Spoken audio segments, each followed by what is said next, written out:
Doctor ortho Ayurvedic oil and capsule. अब दर्द भी घुटने टेकेगा। दिल्ली में पीएम मोदी और कनाडाई पीएम कॉर्नी की मुलाकात के बाद हुए कई करार। भारत को यूरेनियम देगा कनाडा। डिफेंस और एनर्जी सेक्टर में सहयोग करेंगे दोनों देश। पल्स प्रोटीन उत्कृष्टता केंद्र होंगे स्थापित।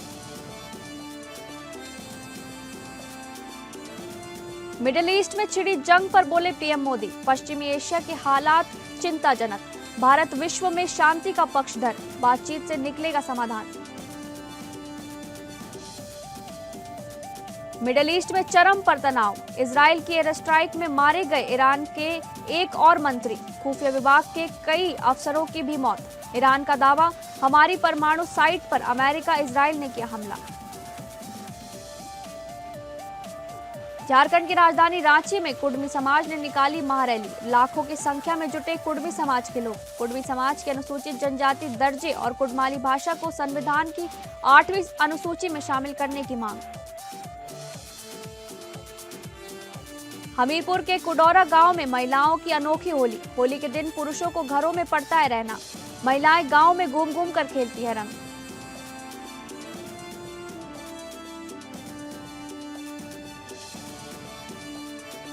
नमस्कार, आप सभी का स्वागत है इस बुलेटिन में। मैं हूं आपके साथ शालिनी राणा। शुरुआत करेंगे बुलेटिन की। प्रधानमंत्री नरेंद्र मोदी और कनाडाई पीएम मार्क कार्नी के बीच सोमवार सुबह हैदराबाद हाउस में मुलाकात हुई। पीएम नरेंद्र मोदी ने कहा, भारत और कनाडा के बीच निवेश ट्रेड डील पर बातचीत हुई है। सिविल न्यूक्लियर एनर्जी में हमने यूरेनियम की दीर्घकालिक आपूर्ति के लिए एक ऐतिहासिक समझौता किया है। दोनों देशों के बीच कई क्षेत्रों के लिए एमओयू किया गया है। इससे दोनों देशों में रोजगार के नए अवसर पैदा होंगे। इसके अलावा उन्होंने कहा, हम छोटे मॉड्यूलर रिएक्टरों और उन्नत रिएक्टर प्रौद्योगिकियों के विकास पर सहयोग करेंगे। कृषि प्रौद्योगिकी और खाद्य सुरक्षा में मूल्यवर्धन करना भी हमारे लक्ष्यों में शामिल है। पीएम ने पश्चिम एशिया में ईरान वॉर को लेकर कहा, पश्चिम एशिया में तनाव से भारत चिंतित है। भारत विश्व में शांति और स्थिरता चाहता है। हर समस्या का समाधान बातचीत के जरिए निकाला जाना चाहिए। पीएम ने आगे कहा, हम इस बात से सहमत हैं कि आतंकवाद, उग्रवाद और कट्टरता न केवल हमारे दोनों देशों बल्कि पूरी मानवता के सामने गंभीर चुनौतियां हैं। वैश्विक शांति और स्थिरता के लिए इन खतरों से निपटने में हमारा घनिष्ठ सहयोग आवश्यक है। विभिन्न मौजूदा मुद्दों पर भारत का रुख स्पष्ट है। भारत कनाडा पल्स प्रोटीन उत्कृष्टता केंद्र स्थापित किए जाएंगे। रक्षा एवं सुरक्षा क्षेत्र में बढ़ता सहयोग हमारे गहरे आपसी विश्वास और परिपक्व संबंधों का प्रतीक है। हम रक्षा उद्योगों, समुद्री क्षेत्र जागरूकता और सैन्य आदान प्रदान को बढ़ावा देने के लिए काम करेंगे। इसी उद्देश्य से हमने आज भारत कनाडा रक्षा संवाद स्थापित करने का निर्णय लिया है। 10 साल का यूरेनियम सप्लाई समझौता पीएम कार्नी के इस दौरे का सबसे बड़ा मकसद माना जा रहा है। भारत कनाडा के बीच 10 साल का यूरेनियम सप्लाई समझौता हुआ है। बताया जा रहा है कि यह डील करीब $3 अरब की हो सकती है। कनाडा दुनिया का दूसरा सबसे बड़ा यूरेनियम उत्पादक देश है। भारत और कनाडा के बीच न्यूक्लियर कोऑपरेशन एग्रीमेंट 2013 में लागू हुआ था, जिसके बाद कनाडा ने भारत को यूरेनियम सप्लाई शुरू की थी। भारत अपने तेजी से बढ़ते परमाणु ऊर्जा क्षेत्र के लिए और अधिक यूरेनियम खरीदना चाहता है। हमारी पहली बैठक से ही हमारे संबंधों में एक नई ऊर्जा, परस्पर विश्वास और सकारात्मकता आई है। सहयोग के हर क्षेत्र में बढ़ते मोमेंटम का श्रेय मैं अपने मित्र प्रधानमंत्री कार्नी को देता हूं। फ्रेंड्स, भारत और कनाडा लोकतांत्रिक मूल्यों में अटूट विश्वास रखते हैं। हम डाइवर्सिटी को सेलिब्रेट करते हैं। मानवता की भलाई हमारा साझा विजन है। यही विजन हमें हर क्षेत्र में आगे बढ़ने की प्रेरणा देता है। आज हमने इस विजन को नेक्स्ट लेवल पार्टनरशिप में ट्रांसफॉर्म करने पर चर्चा की। हमारा लक्ष्य है कि 2030 तक हमारा व्यापार $50 बिलियन तक पहुंचे। ईरान ने अब कथित रूप से सऊदी अरब में अमेरिका की अरामको की तेल रिफाइनरी पर हमला बोला है। एक ईरानी ड्रोन ने सऊदी अरब के रास तनूरा रिफाइनरी पर हमला किया। इसमें वहां पर आग लग गई। सऊदी अधिकारियों ने तत्काल आग पर काबू पा लिया। ये रिफाइनरी सऊदी के सबसे बड़े तेल रिफाइनरी में से एक मानी जाती है। वहीं सऊदी अरब ने अपनी रास तनूरा तेल रिफाइनरी को निशाना बनाने वाले ड्रोन हमले को रोक दिया। कुवैत ने दावा किया है कि अमेरिकी फाइटर जेट क्रैश हुए हैं। ईरान ने दावा किया है कि इजराइल और अमेरिका ने उसके नतांज परमाणु संयंत्र पर हमला किया है। वहीं परमाणु ऊर्जा आयोग IAEA ने चेतावनी दी है कि नतांज से रेडिएशन लीक हो सकता है। अगर ऐसा होता है तो आसपास के लोगों पर इसका बहुत ही बुरा असर पड़ेगा। अमेरिका और इजराइल ने संयम की अपील की है। अमेरिका इजराइल के ईरान पर हमले और खामेनेई की मौत के बाद ईरान ने जवाबी कार्रवाई की। दुबई, आबू धाबी, दोहा और मनामा सहित कई खाड़ी देशों पर मिसाइलें दागी गई हैं। कुवैत के रक्षा मंत्रालय ने बताया कि देश में कई US वॉर प्लान क्रैश हुए हैं, लेकिन सभी क्रू सदस्य सुरक्षित बच गए।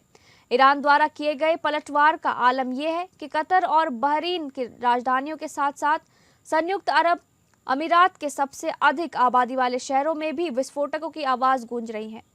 सोमवार को इजरायली सेना ने नए मिसाइलों के आने की पुष्टि की है। ईरान के हमले में जो सबसे अधिक प्रभावित हुआ है वो संयुक्त अरब अमीरात है, जहां ड्रोन द्वारा गिराए गए मलबे से दुबई के रिहायशी इलाकों में 2 लोग घायल हो गए हैं। वहीं आबू धाबी के हवाई अड्डे पर पास हुए हमले में कम से कम एक व्यक्ति की मौत हो गई है और 7 लोग घायल बताए जा रहे हैं, जबकि एक अन्य व्यक्ति की दिन में पहले मलबे गिरने से मौत हो गई थी।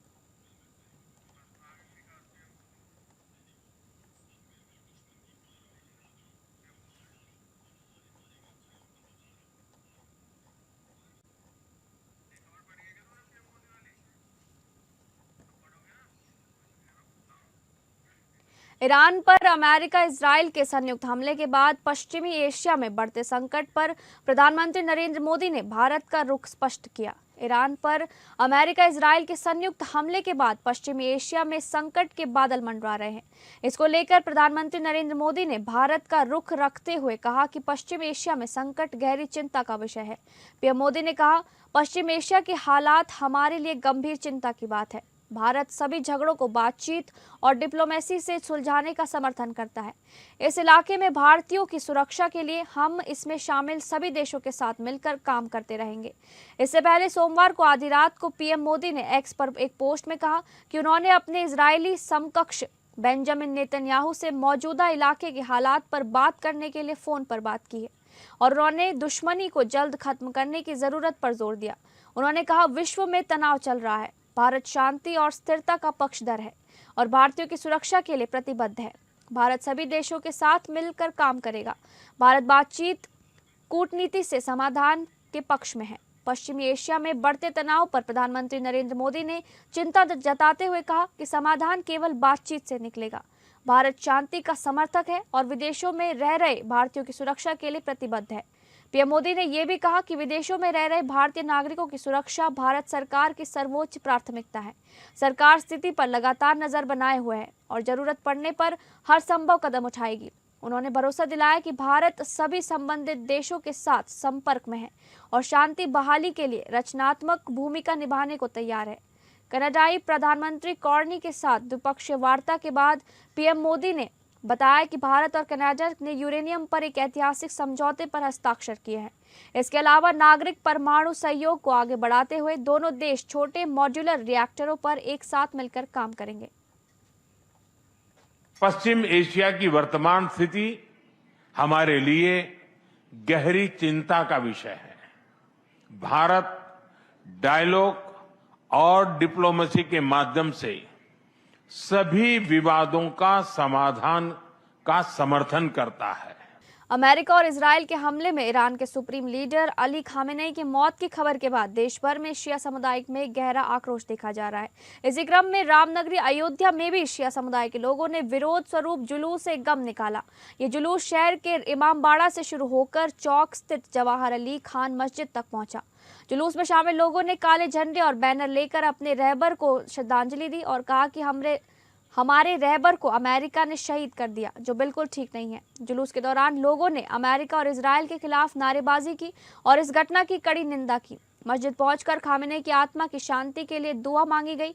समुदाय के नेताओं ने कहा कि यह पूरी उम्मत के लिए दुख की घड़ी है और वे शांतिपूर्ण तरीके से अपना विरोध दर्ज करा रहे हैं। जुलूस के मद्देनजर क्षेत्र में सुरक्षा के कड़े इंतजाम रहे।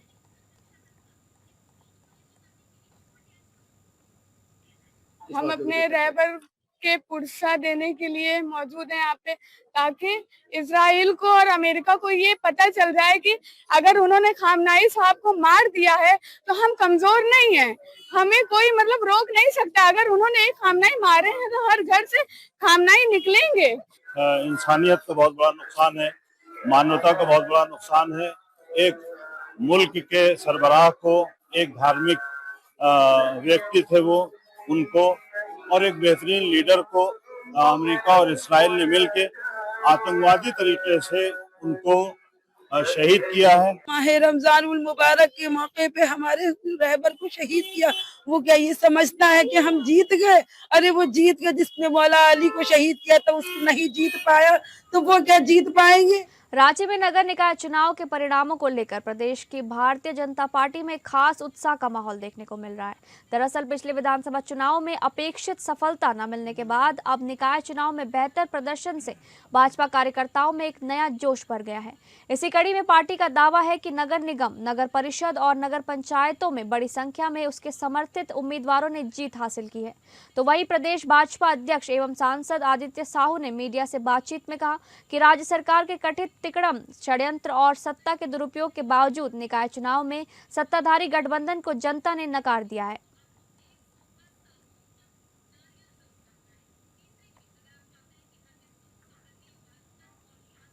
झारखंड में कुडमी समुदाय को अनुसूचित जनजाति एसटी का दर्जा देने और कुडमाली भाषा को संविधान की 8वीं अनुसूची में शामिल करने की पुरानी मांग ने एक बार फिर जोर पकड़ लिया है, जिसे लेकर राजधानी रांची के धुर्वा स्थित प्रभात तारा मैदान में बीते कल एक महारैली निकाली गई। इस रैली का नेतृत्व बृहद झारखंड कुडमी समन्वय समिति ने किया था, जिसके बैनर तले राज्य भर से बड़ी संख्या में महिलाएं, पुरुष और युवा एकजुट होकर कुर्मी अधिकार महारैली को सफल बनाते नजर आए। आपको बता दें कि इस रैली के माध्यम से इनकी मांग है कि एसटी दर्जा और कुडमाली भाषा को मान्यता मिले। वहीं रैली में मुख्य रूप से 2 प्रमुख मांगे उठाई गई। कुर्मी महतो समुदाय को ओबीसी की बजाय अनुसूचित जनजाति यानी कि एसटी जनजाति में शामिल किया जाए और कुडमाली भाषा को संविधान की 8वीं अनुसूची में स्थान दिया जाए। इसी बीच बृहद झारखंड कुडमी समन्वय समिति के मुख्य संयोजक शीतल ओहदार ने सभा को संबोधित करते हुए कहा कि आज का ये जनसैलाब साबित करता है कि कुडमी महतो समाज जाग चुका है। उनका खान पान, रहन सहन, पर्व त्योहार, पूजा पाठ और बोली भाषा सब आदिवासियों से मेल खाता है और फिर भी उन्हें एसटी की जगह ओबीसी में रखा गया है। बहरहाल ये ऐतिहासिक अन्याय खत्म होने की मांग कर रहे हैं। नवी मुंबई पहुंचे केंद्रीय गृह मंत्री अमित शाह ने कहा कि पंजाब में धर्मांतरण हो रहा है। उन्होंने भगवत मान सरकार और आम लोगों से लालच से प्रेरित इस चलन को रोकने की अपील की। अमित शाह ने नवी मुंबई के खारगर में गुरु तेग बहादुर की 350वीं बरसी के उपलक्ष्य में आयोजित हिंद दी चादर स्मृति कार्यक्रम को संबोधित करते हुए गुरु तेग बहादुर के बलिदान का स्मरण किया। उन्होंने कहा कि आज यहाँ कहा जा रहा है कि पंजाब में धर्मांतरण हो रहा है। गुरु तेग बहादुर ने दूसरों के धर्मों को बचाने के लिए स्वयं को बलिदान कर दिया था। उन्होंने अत्याचार सहे, लेकिन आज हम अगर कुछ लालच के कारण धर्म परिवर्तन करना पसंद करते हैं तो हम अपने महान नेताओं के अनुयायी नहीं कहला सकते। पंजाब सरकार और पंजाब के समाज को धर्म परिवर्तन रोकना चाहिए। अमित शाह ने आगे कहा कि पंजाब सरकार, समाज और सभी धर्मों के लोगों को वहां हो रहे धर्मांतरण को रोकना होगा। उन्होंने कहा कि अगर गुरु तेग बहादुर ने हिंदू धर्म को बचाने के लिए अपना बलिदान न दिया होता तो दुनिया में एक भी हिंदू न बचता।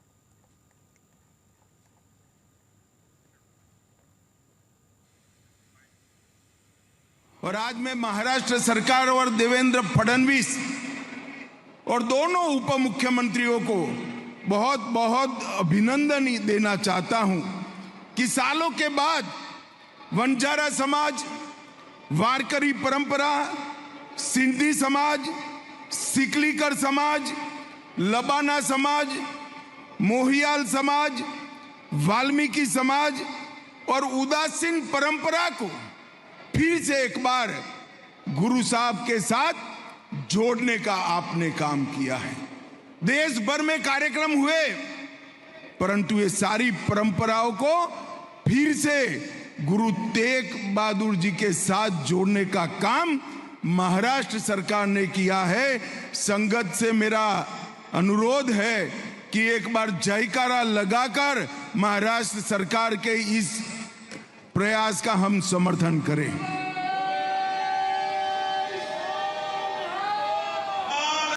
राजनांदगांव जिले के डोंगरगांव विकासखंड के ग्राम नादिया में आयोजित कबीर मठ फागुन समारोह में छत्तीसगढ़ के मुख्यमंत्री विष्णुदेव साय मुख्य अतिथि के रूप में रहे। बड़ी संख्या में संत, महात्मा और श्रद्धालु इस धार्मिक और सांस्कृतिक आयोजन में शामिल हुए। मुख्यमंत्री साय ने समारोह में कबीर मठ की ऐतिहासिक और आध्यात्मिक महत्ता पर प्रकाश डाला। उन्होंने मठ के विकास के लिए डोम निर्माण की घोषणा की, जिससे श्रद्धालुओं को बेहतर सुविधाएं मिलेंगी। फागुन महोत्सव भक्ति, संगीत, प्रवचनों और सामूहिक सत्संग के माध्यम से एकता और सामाजिक सद्भाव का संदेश फैलाता है। इस बार मुख्यमंत्री की उपस्थिति ने कार्यक्रम को और भी खास बना दिया है। होली के बहिष्कार को लेकर दिए गए कांग्रेस जिलाध्यक्ष के बयान ने प्रदेश की राजनीति में हलचल मचा दी है। इस बयान पर भारतीय जनता पार्टी ने कड़ा ऐतराज जताते हुए कांग्रेस पर हिंदू भावनाओं को ठेस पहुंचाने का आरोप लगाया है। होली जैसे पारंपरिक और सांस्कृतिक पर्व को लेकर दिए गए बयान पर सियासत गर्मा गई है। भाजपा ने इसे आस्था से जुड़ा विषय बताते हुए कांग्रेस को घेरा है। प्रदेश भाजपा प्रवक्ता ने कहा कि होली आपसी भाईचारे, प्रेम और सामाजिक सौहार्द का प्रतीक है। ऐसे में इस पर्व के बहिष्कार की बात करना दुर्भाग्यपूर्ण और निंदनीय है। उन्होंने आरोप लगाया कि कांग्रेस हिंदू त्योहारों को लेकर लगातार नकारात्मक राजनीति कर रही है, जो समाज में गलत संदेश देता है। भाजपा ने कांग्रेस नेतृत्व से इस बयान पर सार्वजनिक माफी की मांग की है। भाजपा नेताओं का कहना है कि राजनीतिक मतभेद लोकतंत्र का हिस्सा है, लेकिन त्योहारों को राजनीतिक विवाद का विषय बनाना उचित नहीं है। पार्टी ने स्पष्ट किया कि प्रदेश की जनता ऐसे बयानों को गंभीरता से ले रही है और इसका जवाब लोकतांत्रिक तरीके से देगी।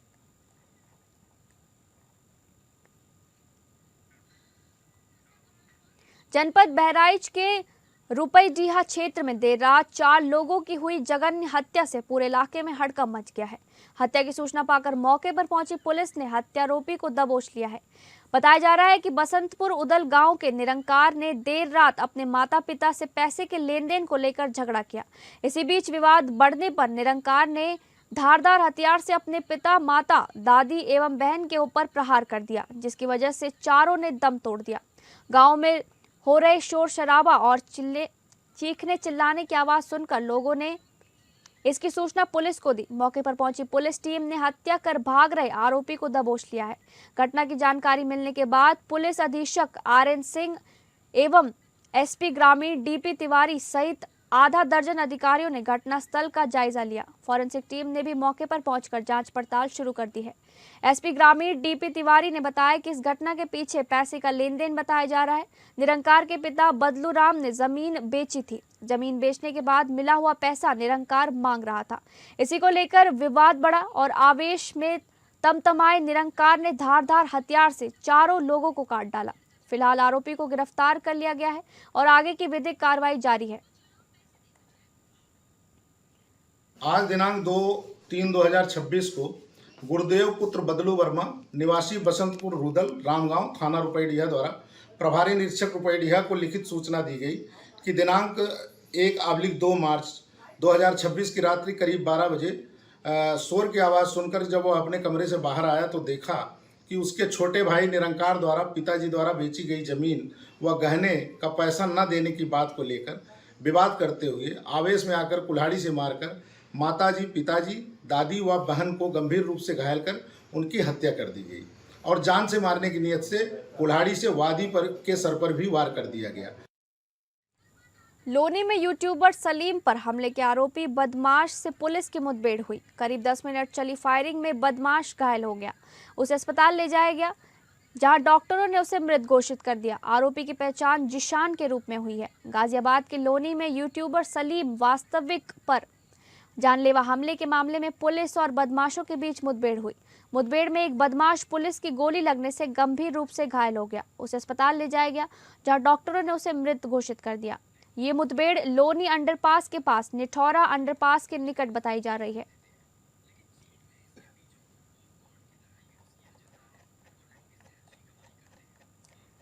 लखनऊ में रहीमाबाद के तरौना गांव में शौच के लिए घर से निकली 7 साल की बच्ची अंशिका को कुत्तों ने नोच नोच कर मार डाला। घर से 500 मीटर दूर खेत में खून से लथपथ मिला शव। बेटी का शव देख मां ने मचाया शोर, तो मौके पर पहुंचे ग्रामीणों ने कुत्तों को खदेड़ा। किसान दिलीप कश्यप की बेटी अंशिका कक्षा 1 में पढ़ती थी। इलाके के लोगों में एक घटना से हिंसक कुत्तों को लेकर दहशत मची हुई है।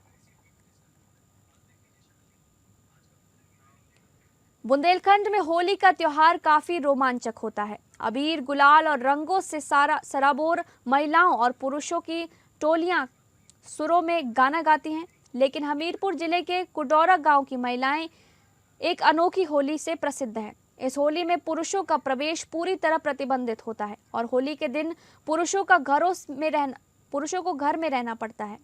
महिलाएं गांव में रंगों के साथ ठिठौली करती दिखाई देती हैं और अगर गांव का कोई पुरुष धोखे से भी महिलाओं के बीच पहुंच जाता है तो उन्हें महिलाओं के कपड़े पहनाकर नचाया जाता है और विरोध करने पर पिटाई भी हो जाती है। रंगों से सराबोर सैकड़ों महिलाओं का हुजूम जब होली खेलने निकला है, तब गांव के पुरुष घरों में कैद हो जाते हैं और ये महिलाएं गांव में घूम घूम कर रंग खेलती हैं। ढोलक की थाप और मंजीरों के सुर में तरह तरह के डांस कर ये महिलाएं होली की उड़दंग का पूरा लुत्फ उठाती हैं। साल भर घूंघट में कैद रहने वाली महिलाएं होली के दिन अपनी हुकूमत चलाती हैं। होली ऐसे खेली जाती है कि फाग निकालती है और गाली गलौच जो आदमी मिल गए, लड़का मिल गए खोर में, गाली गलौच दिन जाती। औरतन की होली निकालती है। तो कब से खेली जाती है, कब से देख रहे हैं? या आदमी के हो जाती है तो तीज के दिन। हाँ। फिलहाल इस बुलेटिन में बस इतना ही। नमस्कार।